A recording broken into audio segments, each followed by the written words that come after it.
functional nutrition, also called functional medicine. I don't want to get that confused because I don't pretend to be a medical doctor. I don't want to be a medical doctor.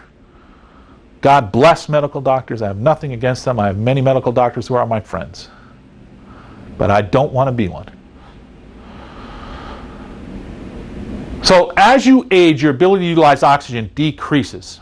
It's called oxidative phosphorylation.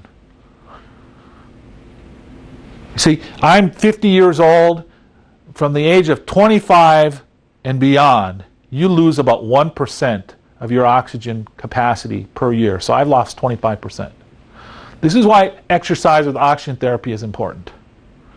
Your brain and nervous system need two things to survive: fuel and activation. Fuel is oxygen and glucose.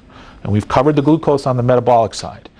We use brain-based therapies. We may use vibration. Vibration stimulates the back part of the spinal cord, called the dorsal columns, up to the cerebellum, up to brain. We may use something called an interactive metronome. It's visual, auditory, and motor stimulation. You have a headset on, you're clapping. Sounds easy, but it fires frontal lobe down to lower brainstem. Neurologically, there's three parts to your brainstem: top, middle, and lower. Normally, the cerebellum fires to brain, brain fires to lower brainstem. When you lose that loop, that upper brainstem overfires. It causes blood vessels in the brain to constrict, get smaller, and dilate very rapidly. There are no nerves up in the brain, but a nerve mesh around those blood vessels. That's what causes the migraines. So, specific neurological testing and treatment. So ask yourself the following questions, folks. How has your migraine affected your job, relationship, finances, family, and other activities? What does it cost you in time, money, happiness, and sleep? Where do you picture yourself in the next 3 years if your migraines aren't taken care of? And finally, what is it worth to you? And the reason I ask you that question, are you serious about getting this corrected? If you're not serious, don't come in my office. I'm not trying to be rude. I'm not trying to be mean.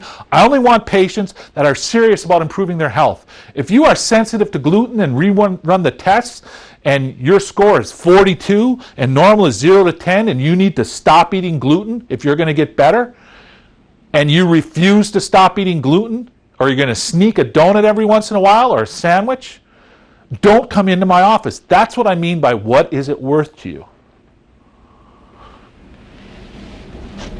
So here's what I have to offer. I'm offering you 2 free visits. You can come into my office after you've watched this video. Maybe watch it a couple times. Bring in your paperwork. I'll review your case history and all your paperwork with you. We may or may not take an x-ray. And then on the second visit, I will tell you if I accept you as a patient. So, if you'd like to do that, if you're serious about your health, if what I've told you makes sense to you, call my office, 920-739-6971, 920-739-6971. And if you have this, and we've sent this DVD to you in a packet, fill out the information before you come in. If you're online, call the office or fill out the contact information, and we can get you the paperwork. This is Dr. Johnson saying, have a great day, and I look forward to seeing you in the future. Thanks.